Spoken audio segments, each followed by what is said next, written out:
A partir de este momento y hasta las 13:30, es con vos. Es con vos. Es con vos. Es con vos. Porque con vos hacemos equipo. Es con vos. Con María Fernanda Gómez Lorenzo y Jaime Droblas. Es con vos. Es con vos. Es con vos. Es con vos. Es con vos.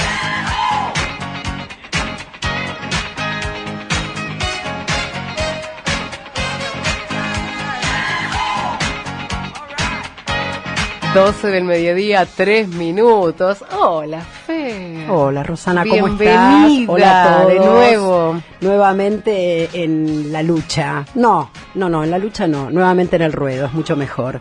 ¿Cómo están? Muy bien, excelente. ¿Vos cómo estás? ¿Cómo te fue? Muy bien. ¿Tenés mucho para contar? Sí, tengo bastante por el hecho de que fueron experiencias fuertes. Desde el Camino a Santiago, que Sí. atravesé todo Galicia, España, con distintos Que relieves, llegué. Yo creo que uno no llega, en realidad uno hace un recorrido, uno va haciendo una senda.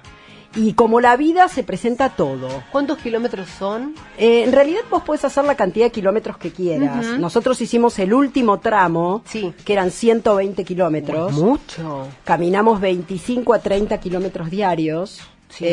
Y es bastante interesante porque es el peregrinaje donde va la gente caminando, cada uno a su ritmo, cada uno como puede, con una mochila, algunos sin mochila, otros con una carga pesada, y por distintos escenarios. La verdad que verde, lluvia, lagos, Barro. arroyos, barro, Ujú. Mucho barro. ríos, impresionante. Te Sí. digo que es bastante simbólico de lo que le puede Bastante pasar a una persona. difícil de hacer. Tal cual. Pero se puede. Había gente de Bien. todas las edades, hasta he visto niños en carritos empujados por sus padres. O sea que se puede al ritmo de cada uno. ¿Y hay un momento del año para hacer esto? No, en realidad lo que pasa es que conviene en primavera, cuando la época ayuda por el clima, pero en realidad no hay un día determinado para hacerlo o una época determinada para hacerlo. Ujú. Para mí fue No, fuerte. te pregunto porque por ahí es como acá irse a Luján, por eso te lo consulto. Sí, es similar. La diferencia que tenés es que vos acá estás atravesando bosques y te diría todo tipo de suelos, relieves y climas, cosa que en Luján por ahí tenés ruta. Muy interesante, Pero la verdad que eso- fue una experiencia fuerte. Hola Viviana. ¿Cómo estás? A ver cómo va. ¿Cómo va Bien, todo? vos, muy bien. Se te ve muy, pero muy bien. Se Estoy ve que la como caminata, relajada, los sí. viajes te hizo bien, te renovó. Totalmente. Venía con mis zapatillas, que no las cambié, había gente caminando con borcegos. Yo, la No verdad te que mis conviene zapatillas me cambiar el acompañaron. calzado, No. ¿eh? No, No, no. como que No, el pie no, ya se fue exactamente. adaptando Pero vos al sabés que camino, eso ¿no? también es una enseñanza para el desapego, porque hay gente que llevaba un par de repuesto. ¿Viste esta cosa de qué Por dejo, las qué dudas, llevo? claro. Por las dudas.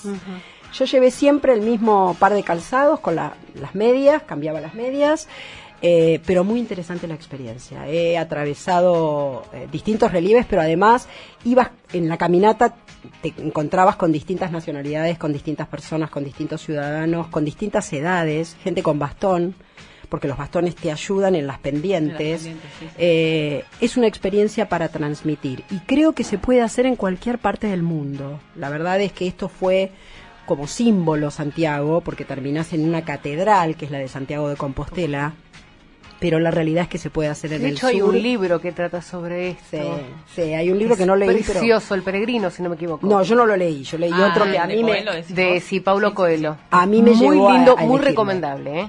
Sí, Lo bueno, puede- el peregrinaje tiene Sí, toda una precioso. connotación personal muy Muy linda, ¿no? interesante. Es muy interesante. Y más, me encantó el hecho de que fueras con un grupo de amigas y tan heterogéneo, ¿no? Increíble. De diferentes nacionalidades. Pero mucha gente que no se diferentes conocían, puntos. ¿eh? Ah, mira. Mucha gente que no se conocía, eran Y te grupos... vas conociendo en el Totalmente, momento, ¿no? eran vínculos que no se conocían entre ellos, por ahí conocía uno, mi hermana fue con una amiga, otra amiga vino con otra, pero eran de distintas partes del mundo, había una portuguesa, Claro. Cristina, una de España, La española que salía sí, al aire. la Maite. española que habla, Gentilmente. exactamente, Bueno. así que bueno, nada, una experiencia interesante. Y la segunda parte del viaje, que fue creo que un aprendizaje al desapego, porque yo volví a Buenos Aires y decido cambiar el rumbo, cambiar la dinámica de mi regreso. No, porque vos volvías para acá. Yo volví al 21. Y se dio la oportunidad de acompañar a mi esposo que tenía que representar a la Argentina por el Grupo Santa Marta en la ONU, en Nueva York. lo acompañé y fue una experiencia, la verdad, increíble. A mí me emocionó la presencia argentina en la ONU. De por sí ya el Además, edificio de la ONU. Es la primera vez, ¿no?, que un jefe Sí. de policía San Patrick, va ¿no? La iglesia. a una sede de la ONU en los Estados Unidos, en este caso en Nueva York, a hablar ante todo el mundo. Sí, había representantes de otras partes del mundo, estaba gente de Santa Marta. Santa Marta, bueno, lo explicamos en el programa anterior, el es un grupo Santa grupo Marta. justamente que se ocupó, se generó a partir de un proyecto que hizo el Papa, y justamente lo que trató de hacer es ponerle el énfasis a aquellas situaciones que tienen que ver con sometimientos, con esclavitud, con el dominio de seres humanos sobre otros, niños, chicos, mujeres, que vienen engañadas muchas veces. Hablamos de la trata de personas. Exacto, que les sacan los documentos. Se está viendo, y esto es lo que me pareció bastante interesante, la regionalización, porque en definitiva tiene que ver también con una cuestión de poder económico. Vienen muchas veces, sobre todo las mujeres engañadas, como que les consiguen un trabajo y les sacan su identidad. De esto nos va a hablar algo también Denise Grela, que nos acompaña en este momento, que es bioquímica. Qué duro esto de la identidad. Pero bueno, el Grupo Santa Marta está tratando de que esto no se vuelva a repetir. Y otra mirada de esto también tiene que ver con qué pasa con aquellos delitos que tienen que ver con justamente el sometimiento sexual, el abuso, y cómo podemos trabajar entre todos, y cómo lo hace la Policía Federal a partir de la creación de un nuevo laboratorio, o de un laboratorio que está especificando la situación de los recursos con los que contamos. Así que hacemos solo una pausa. Dale, y perfecto. seguimos hablando de esto. Estás escuchando en el 99.5. Es con vos.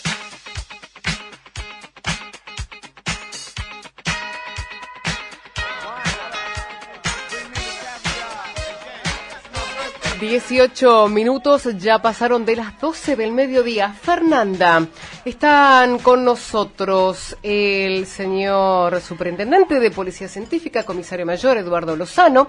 Además está María Juliana Castro, licenciada en Fonoaudiología de la sección acústica forense.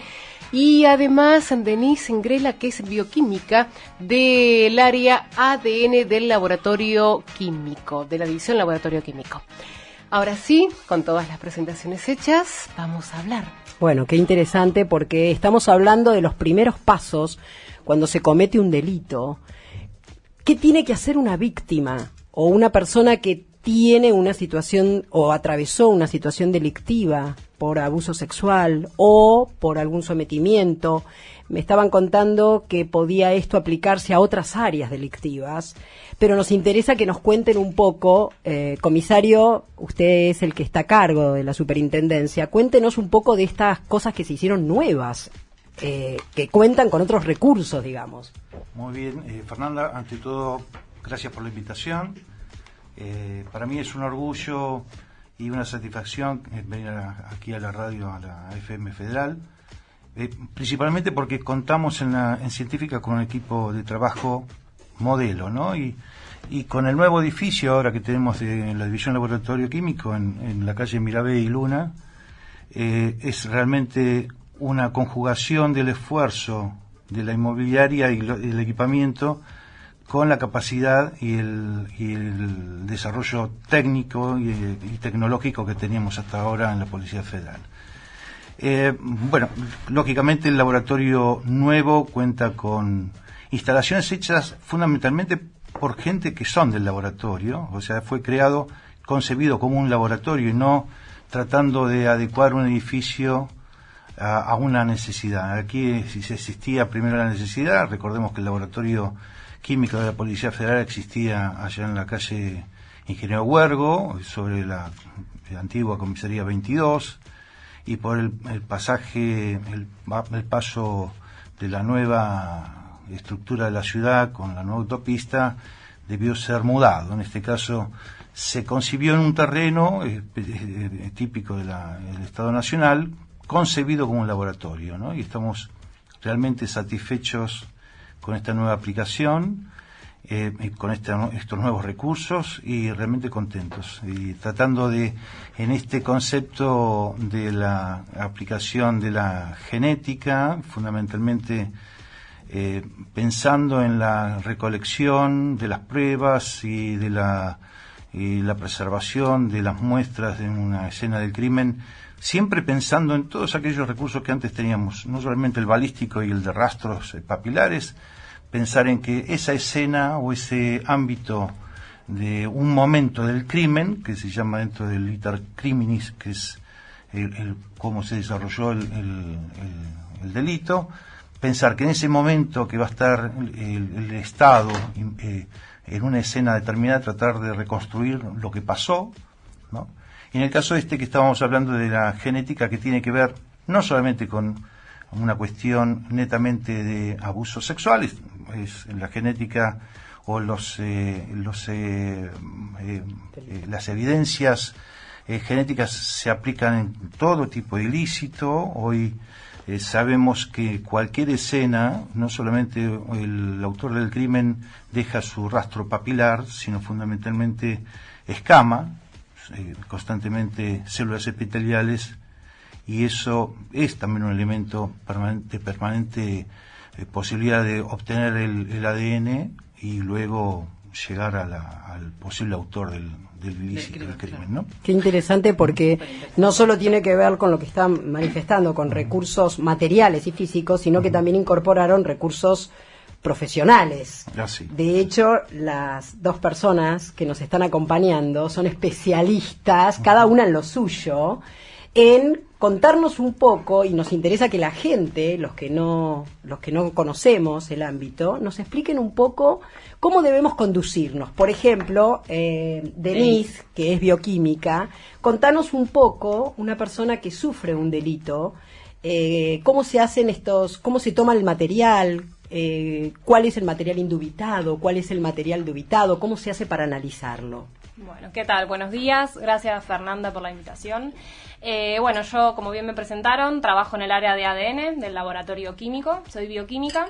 Y bueno, nosotros trabajamos justamente con pericias principalmente penales, asociadas, la mayoría de sus casos, a abusos sexuales, ¿sí? Delitos de integridad sexual. Como bien me preguntaste, en el caso de un hecho de delictivo, integridad sexual, la víctima cómo debe proceder, es sumamente recomendable que al momento de que ocurra el hecho, la persona haga la denuncia correspondiente y justamente acuda a un médico para la toma de muestra. Realmente es un tema muy delicado, justamente por la víctima. Pero bueno, son esos instantes en el que uno puede tomar una muestra. En este caso, si es de abuso sexual, se trabajan con hisopados, ¿sí? Hisopado bucal, hisopado vaginal y anal, en donde uno lo que trata de buscar son fluidos, por ejemplo, del victimario, ¿sí? Es muy, muy importante eso, y que la persona no se bañe, no se higienice previa a la toma de la muestra. ¿Hoy existe un banco de datos de material genético? ¿Hoy existe eso? No, el único banco actualmente que existe está relacionado con delitos de lesa humanidad, ¿sí? El Banco Nacional de Datos Genéticos, que solamente es aplicable a delitos de lesa humanidad. A nivel de delitos penales, los que manejamos, bueno, ya sea homicidios, secuestros, casos de abuso, lo que fueran, no hay ningún Banco Nacional de Datos Genéticos. Pero es verdad que a partir de la ley 26.879, que se conoce como la ley de Ángeles Rawson, se va a crear el Registro Nacional de Datos Genéticos. Es una ley que está en vigencia, creo que hace muy poquito, desde el año pasado, si mal no recuerdo. Un poquito más. Un poquito más. Y que justamente lo que va a hacer eso es crear un Registro Nacional de Datos Genéticos para casos únicamente de delitos contra la integridad sexual. Y además solamente se van a cargar perfiles. Estos perfiles son, digamos, el resultado del análisis de ADN. Se los llaman perfiles. Solamente de condenados con condena firme por estos casos. Bueno, ¿sí? Eso debería cambiar, porque la realidad es que si solo se tratara de los condenados, no podemos hacer prevención. No podemos hacer que exista una persona que, cuando existe una prueba o una semiprueba de que estuvo involucrado en un delito, debería existir preventivamente un centro anterior. Pero bueno, eso lo dará la justicia. Exacto, sí. Y fundamentalmente creo que no solamente para delitos del orden sexual, creo que debería ampliarse la posibilidad de que la ley permita registrar también aquellos delitos que son graves, como secuestros extorsivos, autores de homicidios, fundamentalmente aquellos delitos que realmente constituyen una amenaza importante a la sociedad, y apuntar a esa cuestión. Y no solamente a los condenados, si tenemos algún tipo de sospecha, vamos a suponer, sobre grave, algunas personas, claro. exacto, que sobre material genético que pudo haber aparecido en una escena del crimen, y cotejarlas con estas personas sería provechoso, porque no vamos a estar a la caza de cualquier persona. La idea es vincular, como en otros países, esos ADN encontrados en la escena del crimen con algún sospechoso. Después la justicia dirá si esa persona o ese material de qué manera pudo haber llegado, porque en definitiva no son las fuerzas policiales las que van a decir sobre la culpabilidad, sino son justamente el juez que va a evaluar sobre la pertinencia o la aparición de ese material genético en un hecho determinado. Es que justamente la función de la policía es prevenir, y una forma de prevenir es eso, si podemos tener los datos antes que sea condenado, cuando es un sospechoso, justamente para que no vuelva a cometer ese delito, que es la persona que está en la calle, ¿no? Porque el que está ya condenado es muy difícil que vuelva a cometer un ilícito. Exacto. Entonces, depende cómo sale. Sí, bueno.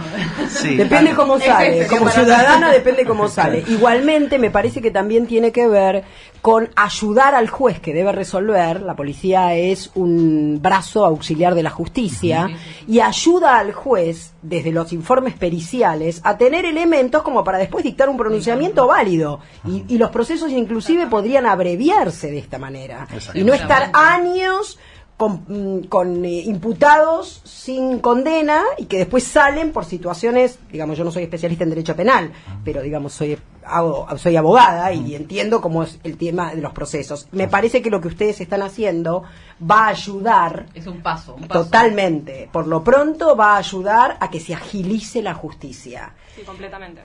Yo creo que sí. Ahora, estamos también con una fonoaudióloga, así que vocalicemos bien, ¿no? Estamos siendo altamente observadas. Sí, absolutamente. Qué impresionante esto, y la semántica y cómo hablamos. Contanos cómo hacemos o cómo trabajan desde el laboratorio de la Policía Federal con este tema de escuchas que me parecen importantísimas en los casos de secuestro, ¿no? Sí, en realidad la sección acústica forense trabaja fundamentalmente con todo lo que es archivo de audio.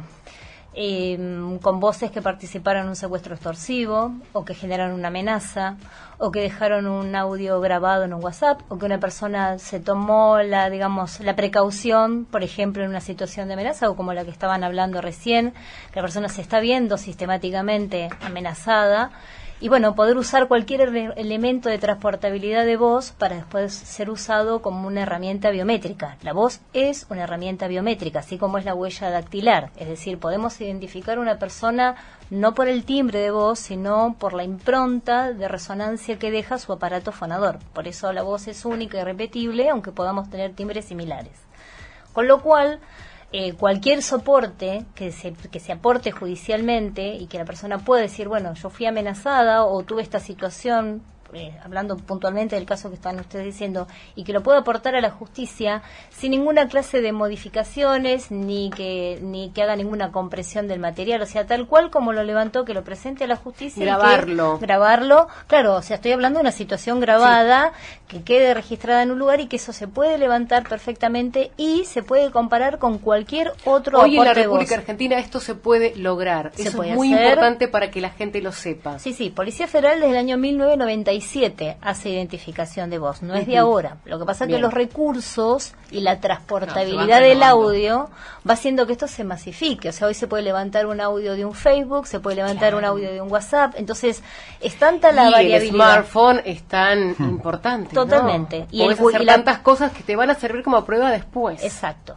Y cualquier declaración indagatoria puede servir, o sea, lo que el juez valide como un material indubitado puede servir para ser comparado con ese aporte y de esa manera poder lograr la identificación en un lugar donde tal vez no dejaron otra cosa más que un soporte de audio. O sea, hubo una conversación como en un secuestro extorsivo y no hay otro elemento de evidencia. De hecho, gracias a Dios todo esto se va perfilando para una valoración probatoria de manera determinante, y una de las causas, digamos, que más relevancia tuvo como elemento de prueba puntual fue la causa de narcotráfico de los monos, que realmente fue en la causa de asociación ilícita, fue un hecho muy trabajado par a par con los fiscales para poder tomar todas las evidencias de voz posibles y poder determinar la participación de una banda muy compleja, muy delicada, y poder dar la identidad a cada una de esas voces y a su vez cargarlas en el banco de voces, porque nosotros sí tenemos un banco de voces donde están cargadas todas las voces que fueron judicializadas,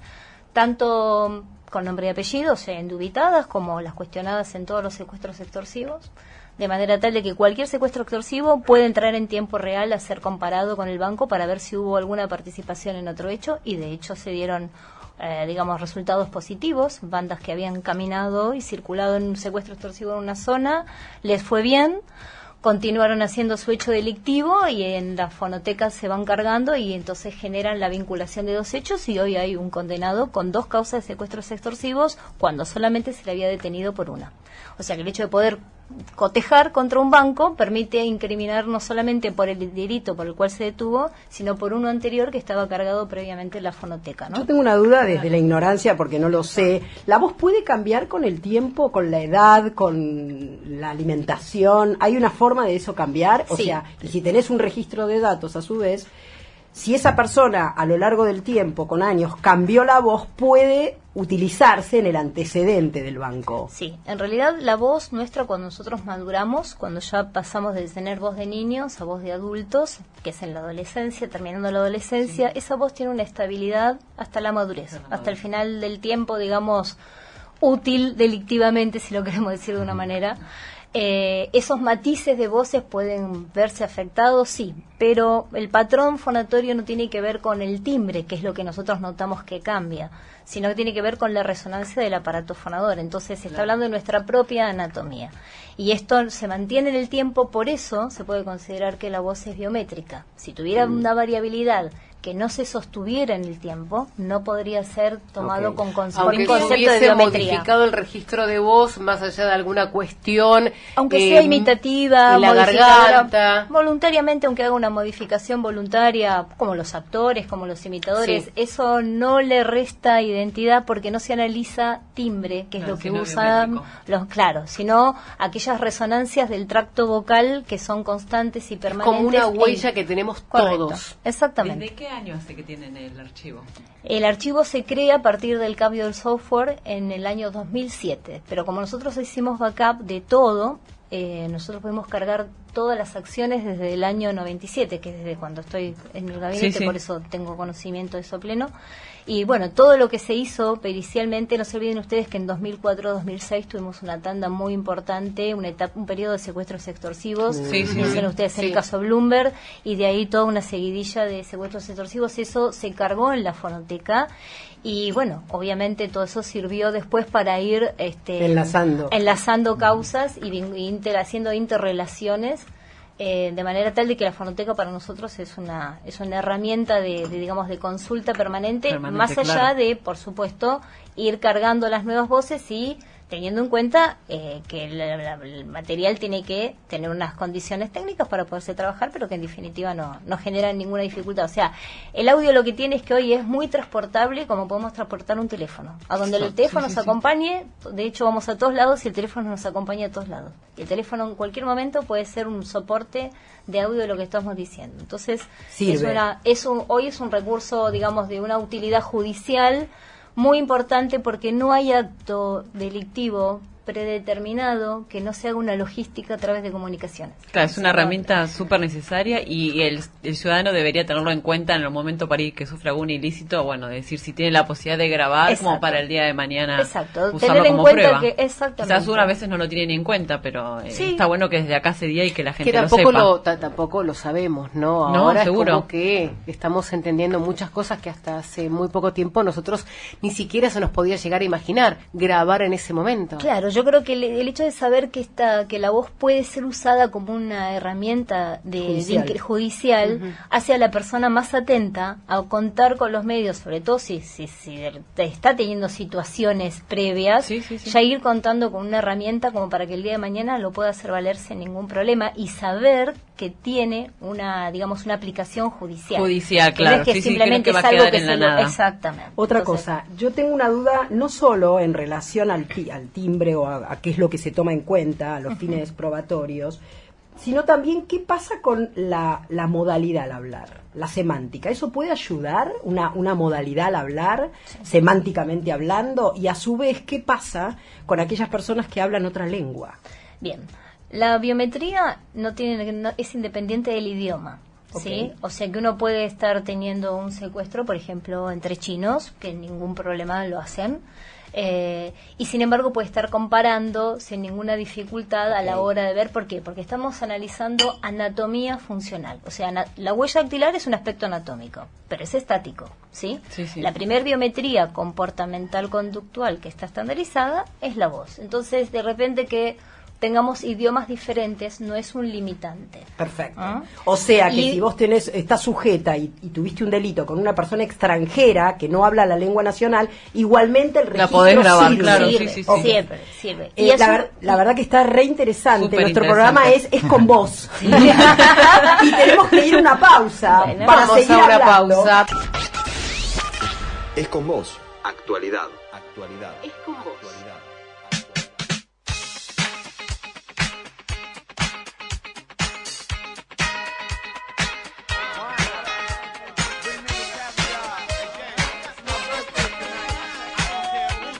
Seguimos conversando muy atentamente, estamos escuchando a los invitados, Fernanda, porque la verdad es que es un conocimiento tras otro conocimiento, es sumamente interesante. Además, no solo eso, sino que tienen la capacidad docente de explicarlo, Sí. como la película Filadelfia. Explíquemelo como si yo fuera un niño de 5 años. Para Entonces, nosotros estamos en ESI, ¿no? Sí, estamos escuchando ávidamente. Nos contaban en la pausa también en relación a esto de la voz y cómo también puede ser no solo el registro de la cuestión física, sino también qué pasa cuando son, en eso quedamos, distintas lenguas o distintos idiomas. ¿Cómo es esto? Sí, en realidad nosotros podemos hacer un uso de la voz en función de un idioma, pero no deja de ser por esto una proyección de nuestro propio aparato fonador. De hecho, podemos hablar varios idiomas un mismo sujeto, sin embargo, su impronta, su anatomía y su fisiología es siempre la misma, es el mismo órgano productor del habla. Y con respecto a los matices o los aspectos particulares, a ver, todos hablamos en esta mesa el mismo idioma, sin embargo, cada uno de nosotros hacemos del habla un uso particular que tiene que ver con una impronta educativa, sociocultural, económica, o sea, todo lo que hace al desarrollo del lenguaje de un sujeto. Esa impronta se lleva en el habla, en un habla espontánea que se transmite en situaciones o de mayor o menor hostilidad, pero que dejan en evidencia las características particulares que hacen al uso del habla. Eso también se analiza. Ustedes piensan que cuando se analiza voz no se ve. Entonces todo hay que deducirlo desde lo que se escucha. Es como hacer un esquema, una impronta, un esquema de esa voz, cómo está produciendo el aparato fonador ese habla. Con lo cual, podemos estar hablando el mismo idioma, pero no todos hablamos de la misma manera. Ahora, eso no es biométrico, eso es un análisis, un aspecto subjetivo que el perito va dilucidando lentamente mientras va haciendo su proceso de análisis objetivo, que es digamos, los cotejos espectrográficos a través de software de diseño forense que están preparados para hacer escuchas en distintos niveles de calidades y de manera de poder sacar el registro, el patrón fonatorio de cada uno de nosotros en cuanto a un número. Por eso es una valoración objetiva, ¿sí? O sea, no es una apreciación subjetiva. Sí, me parece, históricamente antes, cuando no existía esto, se hacía por oído. El que tenía mejor oído decía oído absoluto. Coincide, claro. Y muy entrenado. Claro. Hay gente que tiene una capacidad para discriminar lo fino de una modalidad de habla en y voces. otras que no, de en voces, y entonces esas personas se las podían hacer escuchas. Por suerte, gracias al desarrollo técnico, el algoritmo matemático tiene la precisión suficiente para poder extraer patrones del tracto vocal de cada sujeto y de eso compararlo numéricamente y poderlo demostrar en un juicio oral porque es fulano y no mengano, o porque es un padre y no es un hijo el que está hablando por teléfono, aunque tímbricamente exactamente, aunque tímbricamente tengan voces parecidas, ¿sí? Nos decía también el comisario Lozano que hoy por hoy, y esto cambió, así que vamos por cambios, en el código se tomaba solamente un registro muy básico de huella y... Sí, si pensamos inicialmente cómo se registraba a las personas que habían cometido algún ilícito o que eran detenidos, el registro biométrico se basaba fundamentalmente en la fotografía y en la toma de las decadactilares, las huellas que habitualmente se conocen, ¿no? El entintado famoso de los dedos. Hoy, en el momento en que una persona es incriminada por un hecho ilícito, no solamente se le toma como dato biométrico la fotografía y la decadactilar, sino también un registro de voz, también se toma un registro de firmas y de escritura. O sea que es un complemento, un combo completo de los datos biométricos de la persona, ¿no? Son como manifestaciones de la personalidad, dada por aspectos físicos o por aspectos a lo mejor emocionales, semánticos de la voz, que es interesante. Exacto, y todo ese bagaje de información biométrica la institución va conformando los bancos de voz, alimenta con eso los bancos de imágenes de rostro y las decadactilares. Imagínense que, como hablábamos recién sobre la toma de un registro de audio en una amenaza, si estamos en presencia del victimario, lo habitual es no activar el grabado de voz, sino lo que uno activa generalmente y que deja también un registro de voz es la imagen. Uno está cuando grabamos filmando, un video, exactamente, estamos filmando, tenemos dos ahí elementos para que la institución o cualquier fuerza policial a través de las policías científicas puede utilizar, que es la imagen, porque también las policías científicas hacen reconocimiento facial, ¿no? Hay programas específicos, especialistas y profesionales dedicados a la identificación de personas por imágenes de seguridad, incluso de cámaras de seguridad o cámaras particulares de las personas que son objeto de algún tipo de ilícito. Y dentro de este concepto, por ahí lo que tenemos que tener en cuenta es que lo ideal, es como decía Denise, es que ese material llegue lo más rápido posible dentro de estos conceptos que tienen que ver con la cadena de custodia. Si bien el concepto de cadena de custodia tiene que ver más con la escena del crimen y cómo la autoridad policial, al momento de llegar a una escena, cómo resguarda este elemento, lo preserva y lo transporta, ¿no? Cómo llegar a ese momento de analizarlo. Este concepto de cadena nos da un aspecto de eslabones.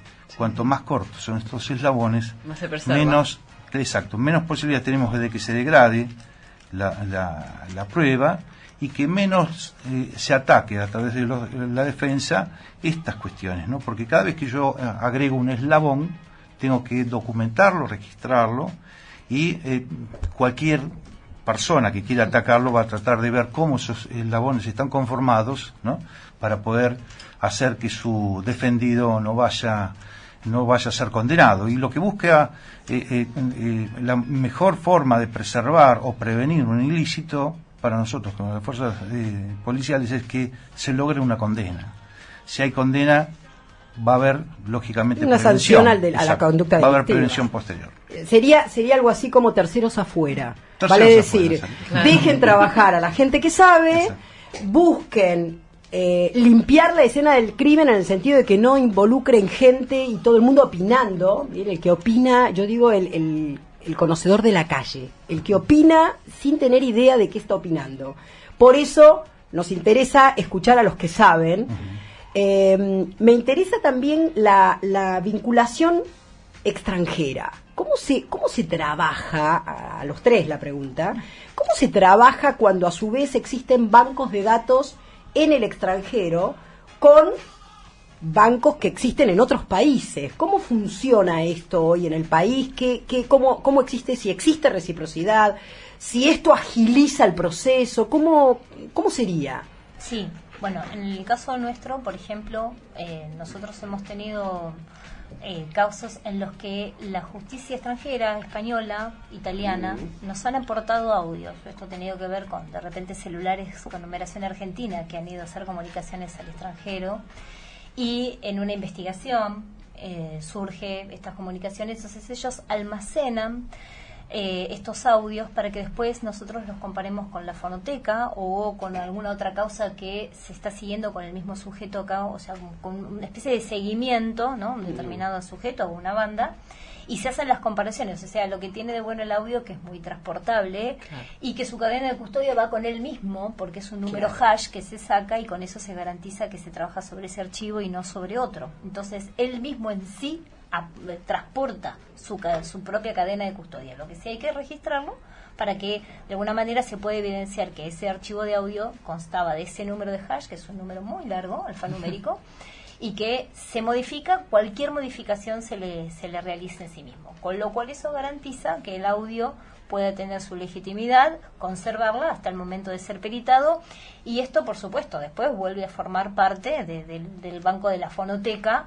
Todo elemento de audio que venga, sea extranjero o no, voces que tienen que ver con amenazas terroristas o no, o sea, todo lo que tenga que pasar por comunicaciones de amenaza, sea del tenor que sea, desde una bomba a una escuela, desde una amenaza a un funcionario, a un alto funcionario gubernamental, o una amenaza de una banda terrorista, una organización terrorista, todo puede ser cargado y comparado y cotejado. De hecho, se dan los aportes como para poder ir suministrando a ese banco la actualización de las voces. ¿Y cuánto tardan? Yo, por ejemplo, en una época, yo no sé si ustedes se acuerdan, que había amenazas a los colegios. Sí, me acuerdo justamente y que de eso. Los chicos justo de eso. decían, no, bueno, tienen terrible. una prueba, entonces hagamos como que están llamando a No, el año pasado era una vez por semana o dos claro, por semana. Tremendo. Los ¿Con chicos qué debían abandonar el rapidez colegio. ustedes detectan que en realidad se trata de una amenaza certera, una realidad, o se trata de una chiste de un chico que no había estudiado? ¿Con qué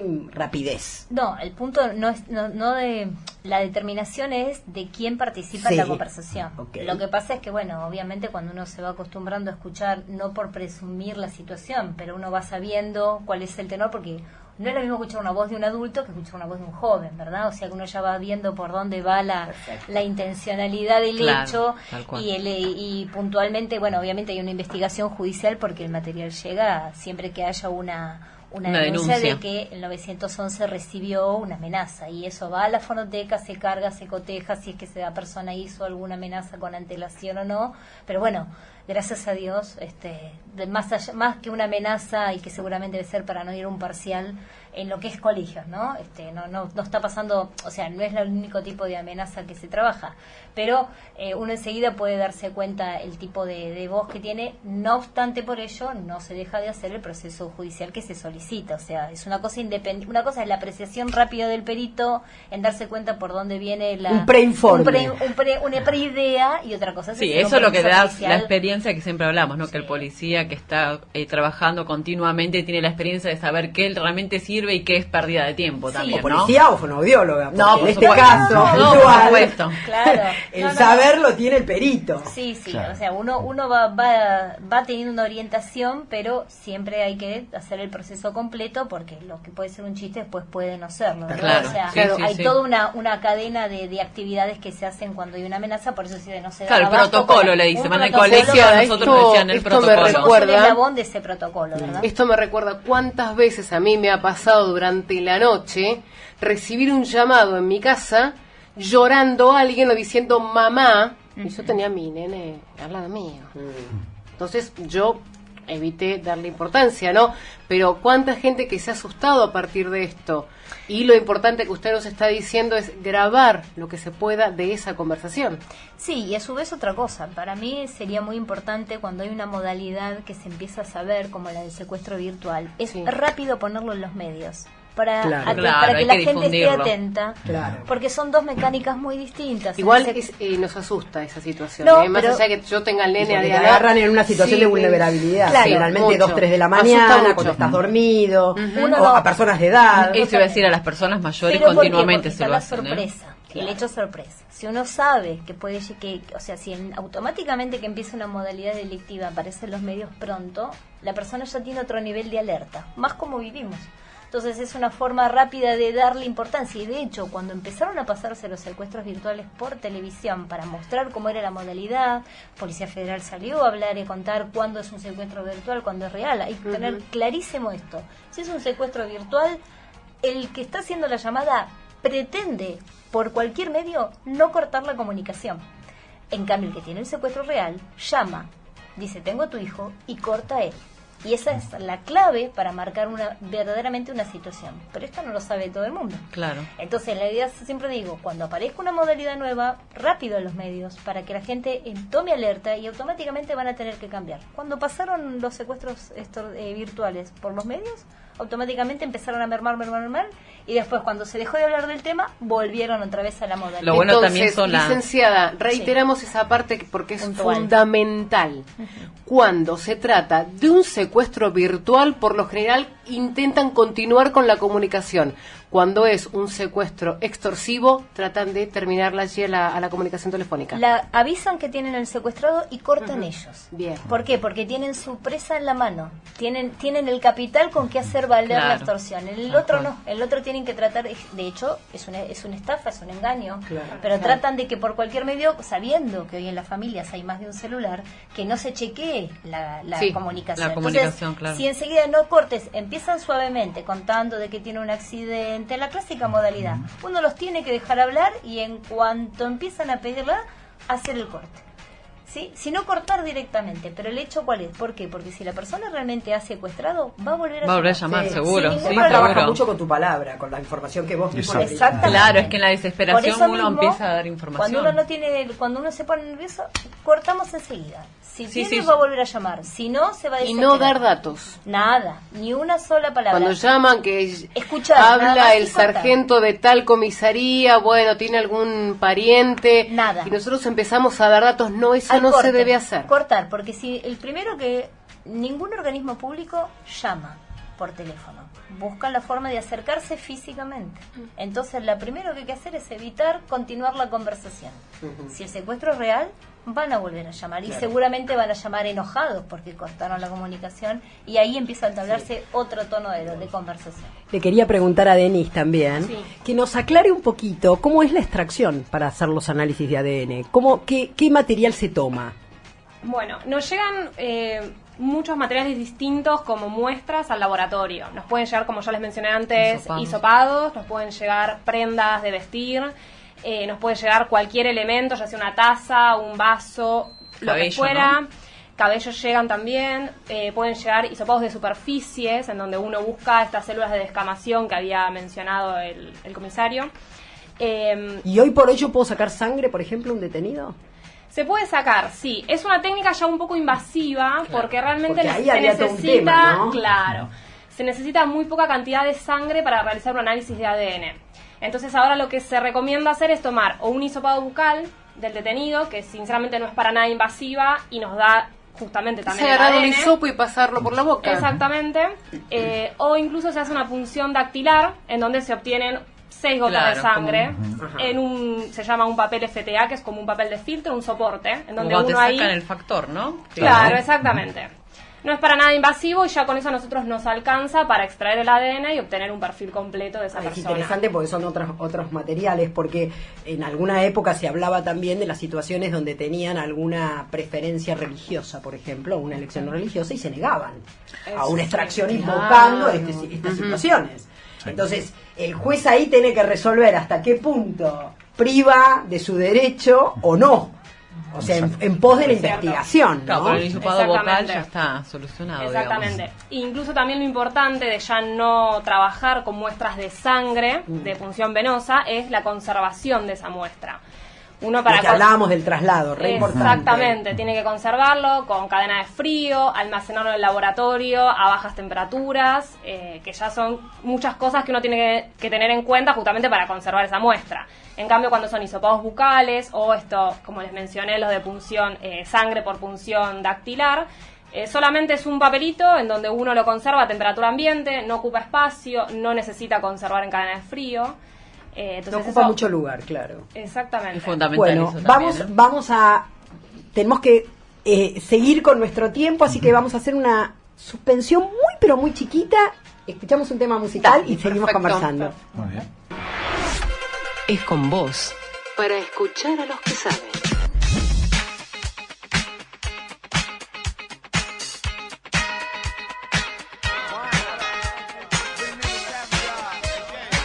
La verdad que son tantas las inquietudes. Yo me siento como en una película de efectos especiales, entonces quiero preguntar y averiguar todo. Y te van a quedar dudas después cuando te Sí, vayas, porque esto es disparador después para deja su nuevas celular y dudas. entonces yo le voy diciendo si tengo alguna duda. Una de las cosas que hablábamos recién, por ejemplo, es qué pasa cuando tenemos informes en disidencia, cuando tenés un consultor técnico puesto por alguna de las partes, y el consultor técnico te saca conclusiones que no tienen que ver con nada. O sea, ¿cuánto hay de científico y cuánto hay de subjetivo, interpretativo en los informes? En lo que es el tema de voz hay una diferencia porque el perito de parte va en simultáneo siguiendo con nosotros la pericia, o sea, la va viendo a la par. Y lo que se ve no se puede dibujar, no es interpretativo, o sea, el espectrograma muestra determinado resultado y se escucha y se ve. Entonces, no hay forma de poder, digamos, opinar tan en disidencia por lo que se ve. Puede ser una respuesta por separado, por una cuestión de conveniencia, pero lo ¿Te que ha pasado? ¿Te ha pasado? Sí, por supuesto, por supuesto. De que te han dicho, no, las liñitas Sí. como si fuera el electrocardiograma, las claro. liñitas son otras. Sí, Un Doppler, uno se imagina un Doppler, ¿no? Sí, o no querer o no quererle dar, digamos, a la valoración importante, pero generalmente cuando los peritos de parte ya van viniendo varias veces, van tomando conocimiento, se van dando cuenta de cómo es, porque pensemos que un software forense no lo tenemos en la casa, entonces lo van deculando sus dudas en la medida que van trabajando con nosotros a la par. Entonces ya se hace muy difícil opinar lo contrario. Puede haber una sutil diferencia, puede haber una opinología producto Por de encuadre. por encuadre, exactamente. Pero lo que es, digamos, el resultado pericial no tiene mucha, o es sí o es no. Bueno, me quedo más tranquila. Claro, Es exacto. Es exacto en el sentido de que no podemos ser la mitad de las personas. Claro. O soy yo entera hablando o no. Lo mismo sucede Entonces, con el ADN, ¿no es así, Denise? Sí, exactamente. Sí, No sí, hay sí. dos ADNs iguales. No, claramente. Sí, lo que sucede es que tal vez los consultores técnicos lo que tratan en algún momento no van a cuestionar su propia ciencia, porque ellos Claro. lógicamente no lo van a hacer y saben que no van a encontrar una respuesta positiva a esa cuestión. Sí van a atacar otras cuestiones que tienen que ver con la cadena de custodia que hablábamos antes. Para nulidades. Exacto, tratan de, Claro, van tal a vez decir que ahí dentro estuvo del asesoramiento de sus respectivas partes, tratar o reforzar la acusación por parte de la querella, o a veces tratar de darle elementos a la defensa para decir, bueno, mire, yo sé que el ADN no es cuestionable o una huella digital no es cuestionable, pero sí vayamos a este argumento que tal vez no está muy claro. Bueno, eso son las reglas de juego, hay que aceptarlas.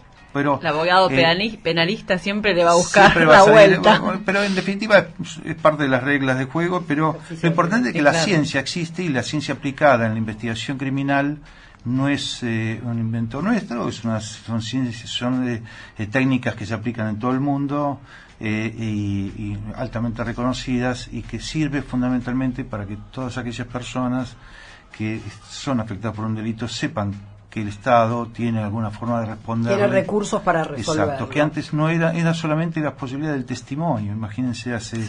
en principios del Sí, siglo testimonial. XIX era solo el testimonio o la declaración de culpa del autor. Después no había muchos elementos, ¿no? Entonces la ciencia nos va dando nuevas Respuestas. alternativas, la informática también, y bueno.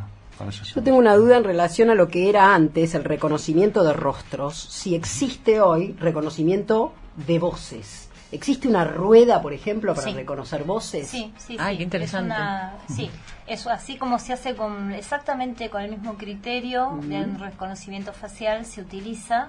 Es un pedido judicial, por supuesto, o sea, se preparan, se tiene en cuenta cuáles son las conversaciones que están cuestionadas judicialmente y se preparan muestras similares y diferentes para poderlos someter esto a una rueda y hacer una apreciación subjetiva por parte de la persona que lo está solicitando. Eso no es hacer biometría, es hacer una rueda. Una rueda, claro. Así Y que los hacen hablar en un momento determinado de la rueda de reconocimiento. Claro.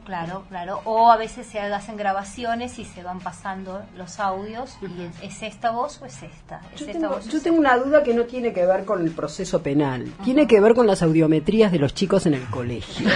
¿Me contás los sonidos del ¿Qué quiere decir eso? ¿Por qué? O sea, ¿qué es lo que hace? ¿Para qué es ese aparato? ¿Viste que te meten en una cápsula y te empiezan con todos los sonidos? Que vos decís, ¿esto qué función cumple? Bueno, la audiometría es una cosa muy importante para los niños cuando empiezan la escuela, porque un chico que no escucha bien o no ve bien tiene dificultades en el aprendizaje, con lo cual hacer una audiometría para el inicio escolar, como ahora se está... Sí, digamos, es obligatorio, a partir de primer grado. Es una forma de hacer una prevención para que si ese chico necesita audífonos o necesita hacer algún otro tipo de terapia audiológica, cuestión de que el aprendizaje esté garantizado por todos los canales posibles para que pueda tener una educación acorde y no quede relegado como en otras épocas, que porque no escuchaba bien o porque no veía bien, este chico, claro, tenía un examen nota, tan importante en todas las edades, porque vas a sacar el registro y también te lo solicitan, o vas a ingresar a estudiar a determinados lugares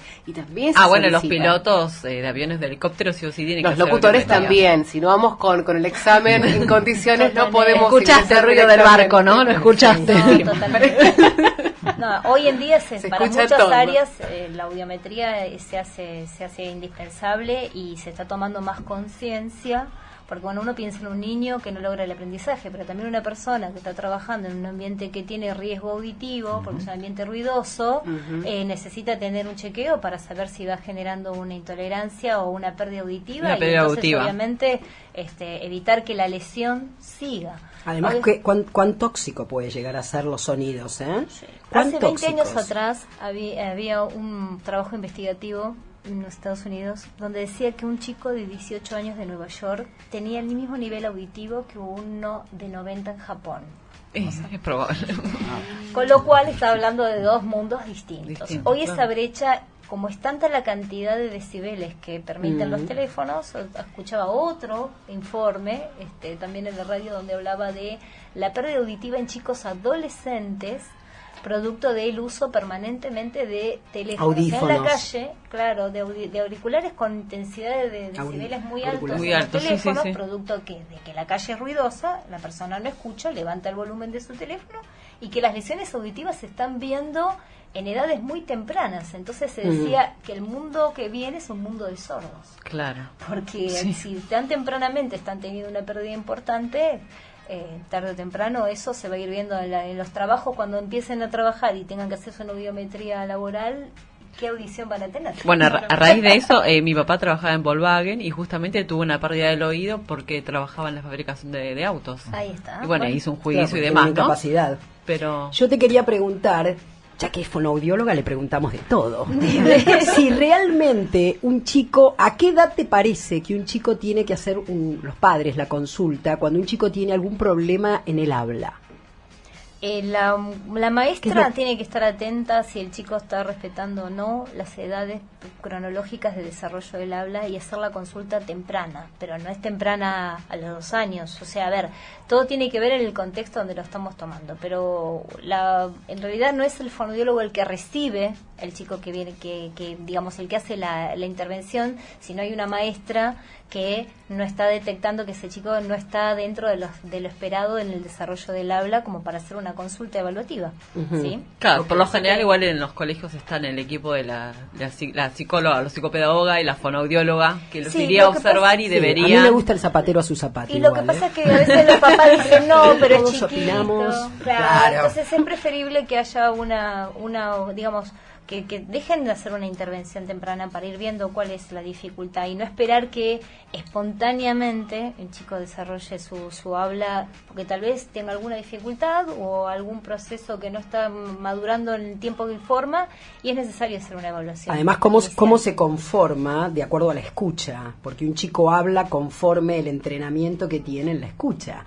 Sí. Entonces, no sé si a ustedes les ha pasado, pero yo he tenido casos, yo desde el derecho civil, yo hago familia, de gente que, por ejemplo, a lo mejor el chico era criado por una persona de otra lengua sí. Y el chico hablaba o en paraguayo o en, sí, no sé, sí, y en realidad tiene que ver con la escucha. Exactamente, es una retroalimentación permanente, es un feedback permanente. Nosotros hablamos y desarrollamos el habla, producto de que también escuchamos. Entonces, por eso los chicos que son de nacionalidad extranjera tienen su entonación extranjera porque es la primera lengua, que es lo el que primer escuchan. contacto sonoro y bueno, obviamente como eso escáner, son escáner humanos, somos todos escáner humanos. Totalmente. Es una impronta que se lleva y y es importante tenerla en cuenta en el contexto que se evalúa también, ¿no es cierto? Claro, o sea, cómo es el habla familiar para también tener en cuenta ese niño. Bueno, yo creo que hoy también se complejiza la situación con el tema de los emoticones y los celulares, mensajes de texto.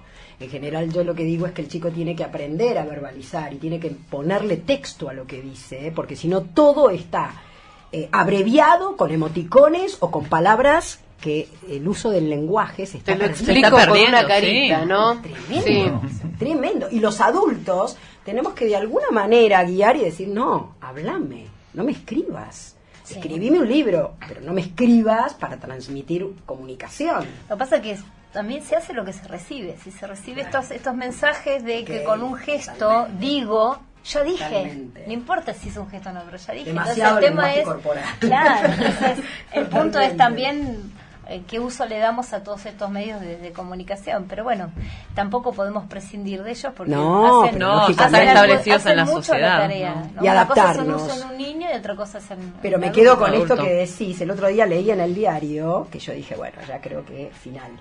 Recitales individuales con gente con auriculares escuchando recitales, o sea, en silencio externo, claro. Y en recitales personalizados. Claro. Dije, bueno, claro. Imagínate, es como tener un concierto. Imagínate la Filarmónica de Londres en tus auriculares para vos solo. Para vos solo. Tremendo.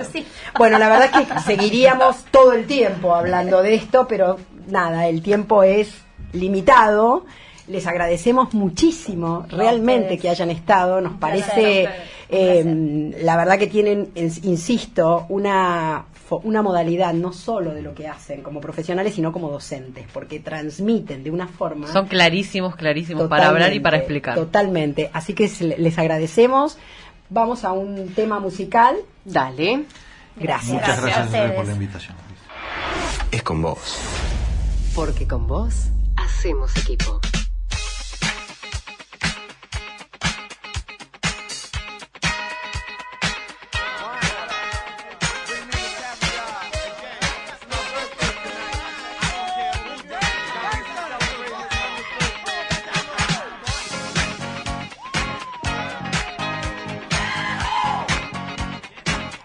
Hora 13, 22 minutos. Fer, Viviana, ¿a ustedes les interesa el que dirán? A mí bastante poco. No, a mí la verdad que no, y cada vez menos. Creo que cada vez estoy más grande y cada vez menos me interesa el tiempo. Menos me interesa que nos va importando cada vez menos, me parece, ¿no? Me parece que tiene que ver con un tema de ser auténtico con uno mismo. Y si vos te quedás en la mirada del otro y en el qué dirán, dejás de ser vos. Y la seguridad también, porque uno es como que ya es seguro con su personalidad, con sus vivencias, con sus elecciones. Entonces es como que la mirada del otro también, Vivi, me parece. Sí, ¿no? sí, seguro. Pero creo que también va un poco, ¿no?, con lo que uno va viviendo. Las experiencias de vida hacen que uno se sienta más seguro y hace que La mirada del otro cada vez te importe menos. También tiene que ver con esto de no tener miedo a hacer el ridículo. Ah, o sea, esta situación de que es... Porque del ridículo no se vuelve. Sí, totalmente. Y también creo que tiene que ver, el que dirán también tiene una mirada con creer que están pendientes de vos. De hecho, hay También, alguien... claro.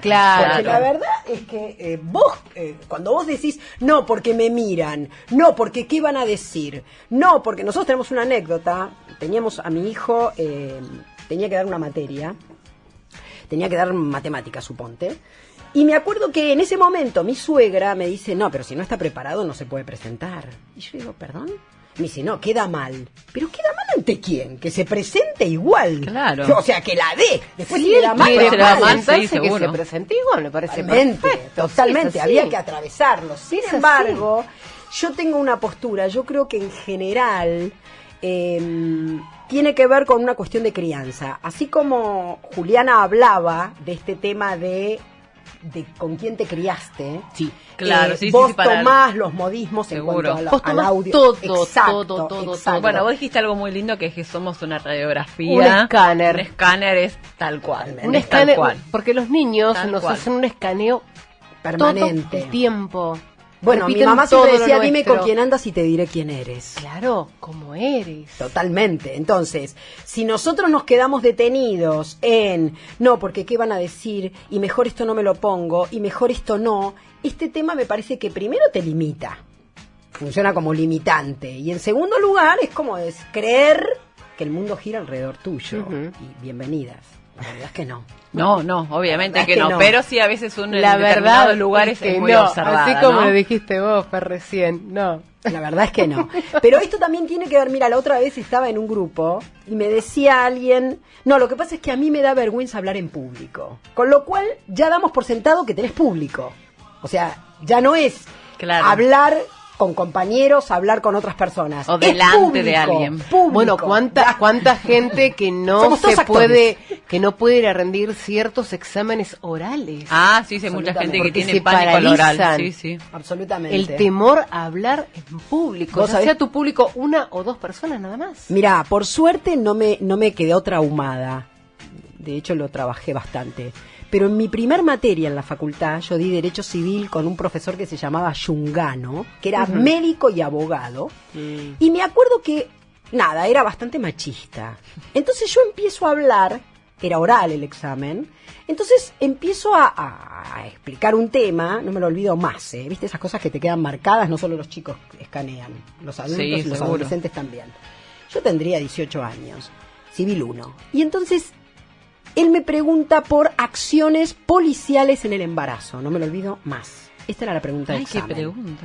Entonces yo empecé a hablar y dije, bueno, uno puede, por ejemplo, la sustitución de persona, y le dice socorronamente al profesor que estaba al lado, no, pero ¿cuál es el término que dice el código? Por suerte eso cambió hoy.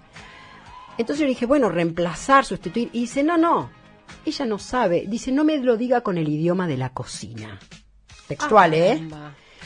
Entonces el otro le contesta, no, si ni entra a la cocina.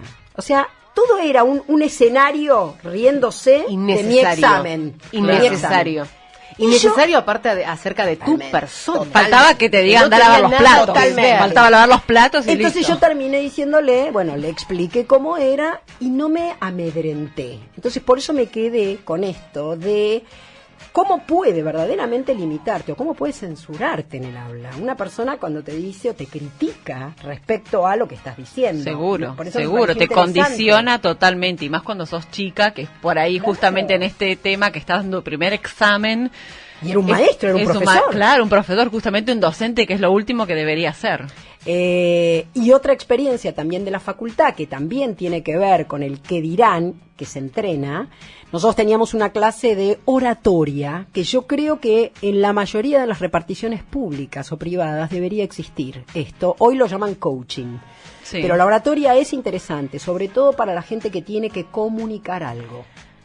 Es indispensable. Indispensable. Entonces, el ejercicio era arriba de una plataforma, que era como un escenario, totalmente quieta, hablando y mirando, en ese caso, a mis Claro, y compañeros ahí te vienen un Sí, montón de preguntas. ¿Qué hago con las manos, Exacto, por ejemplo? Exacto. Y el profesor nos indicaba que en realidad uno tenía que modular o hablar sin mover el cuerpo, sin mover... Una cosa dificilísima. Sí, para sí, mí, en periodismo es con te hacen, supuestamente agarras una lapicera y bueno, y tenés la lapicera en la mano como para focalizar un poco tu energía ahí y no andar moviendo las manos de un lado para el otro. Si mirás, Sí, son tácticas. los noticieros siempre hay un tienen periodista con una lapicera, claro, para que toda tu energía vaya para allá, todos los nervios vayan allí. Ah, bueno. Y además hay posturas, vos te sentás de determinada manera o te parás y toda la fuerza va hacia los talones. Ah, mirá, Claro. porque es tu apoyo. Claro. Ah, re interesante. Y aparte te sentás, cuando estás sentado te sentás sobre los isquiones. Ah, bueno. Bueno, la verdad que es interesante, es como que te apoltronás o te... Y se fijás tus bajan raíces. los hombros. De esa manera te pones menos nervioso. Ajá. Bueno, lo que pasa es que para eso tenés que tener un registro corporal de qué es lo que está pasando. No, cuando estás al aire, cuando estás en una situación frente a cámara, por ejemplo, ahí haces todo esto. Bueno, muy interesante. La verdad es que el programa de hoy nos quedó corto y De chico. todo. Ay, Hablamos sí, quedó de para hacer un todo. nuevo programa sobre ese tema porque Totalmente. es muy, muy interesante. Me gustaron lo de las huellas y me quedé con la gratitud de saber que hoy todos los delitos tienen su sanción, que en realidad nada es impune y que cada vez existen más recursos científicos sí, que ayudan a un juez a esclarecer situaciones delictivas. Sí. Que todo lo que hacemos deja un registro que puede llegar a Así ser que ojo, utilizado. delincuentes, porque están justamente prontos a ser cazados por la policía y las demás fuerzas, ¿no? Muchas gracias. Muchas gracias a ustedes. Nos volvemos a encontrar el próximo jueves con Es con Vos.